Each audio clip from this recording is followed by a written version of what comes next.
As the government shuts down amid escalating tensions over the Department of Homeland Security, DHS Secretary Kristi Noem is facing growing scrutiny over her leadership. According to new reporting from the Wall Street Journal, Noem and her top advisor, Corey Lewandowski, frequently berate senior-level staff, order polygraph tests for employees they distrust, and have abruptly fired personnel.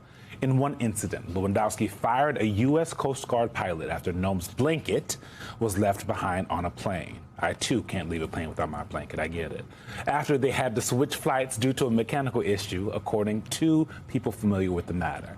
When asked by the Journal about the episode, a DHS spokesperson did not directly address the incident, saying only that the secretary had made personnel decisions to deliver excellence.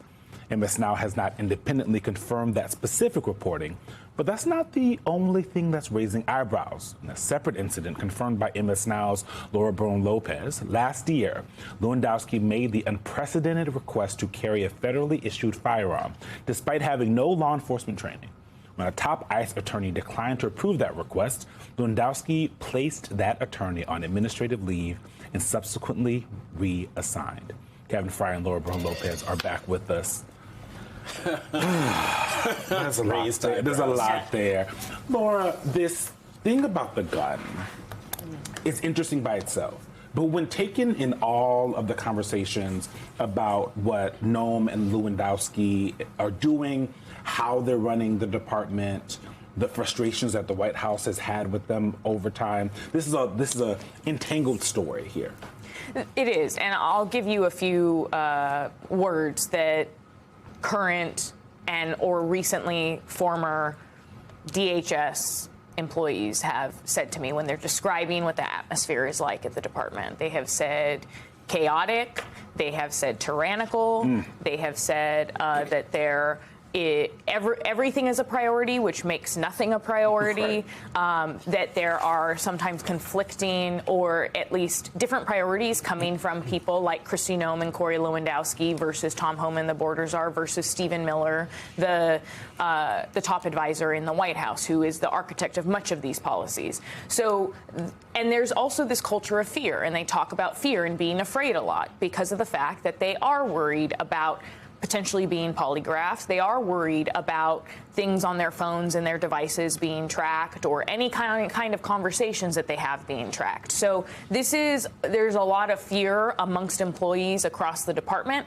and that comes from the top down, right? And those two examples, be it the lawyer that was walked out of the building, according to the sources that we talked to, subsequently put on administrative leave and then reassigned to FEMA, or the pilot. Those are both incidents where if Corey Lewandowski or anyone like Kristi Noem are told no or are not given exactly what they need in the moment that they want it, then someone is just thrown on administrative leave or told, yes, we want to fire you. And then they have to realize later on, oh, we can't totally fire you, and have to bring them back in some capacity. So those are definitely not the only two incidents of that happening in this department. Kevin, I know that there are several potential impeachment targets that Democrats have their eyes on right now. But it does seem like with her standing within the administration weakened and all of the ICE oversight that we've been seeing in the past few weeks coming from Republicans as well. I mean, Rand Paul being one of the more forceful questioners of ICE officials this week. Yeah, basically saying that you need to improve your public standing or you cannot be viewed as legitimate by the public. Do you think we're moving closer to Democrats actually taking steps to impeach Kristi Noem? Right. So it's kind of, I think it's a game of semantics in some ways, because they are starting. Jeffries is threatening, House Democratic leader Jeffries is threatening to launch impeachment proceedings, basically investigatory route. So let's do a public relations sort of expose on all the things that is going wrong at the DHS under Noem's leadership.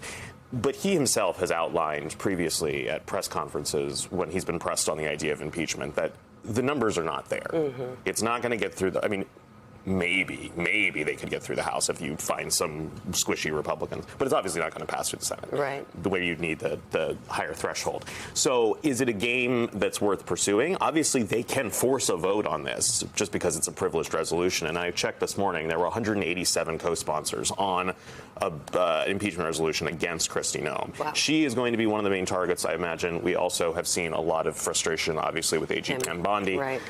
So I would not be surprised if they pursue that at some point. But do they want to do it now when will be more of a show effort versus perhaps when Democrats win control next year? I think that's still a discussion. Kristi Noem's going to last until when Democrats take back the majority? That's a Laura question. I think that at this point, the president has made very clear that he doesn't want to do what happened during the first administration, which is fire people or have people pushed out. He doesn't necessarily want to fire Kristi Noem. I think that if she goes anywhere, it would be a soft landing, or they would work it out as though it's something that she wanted to do.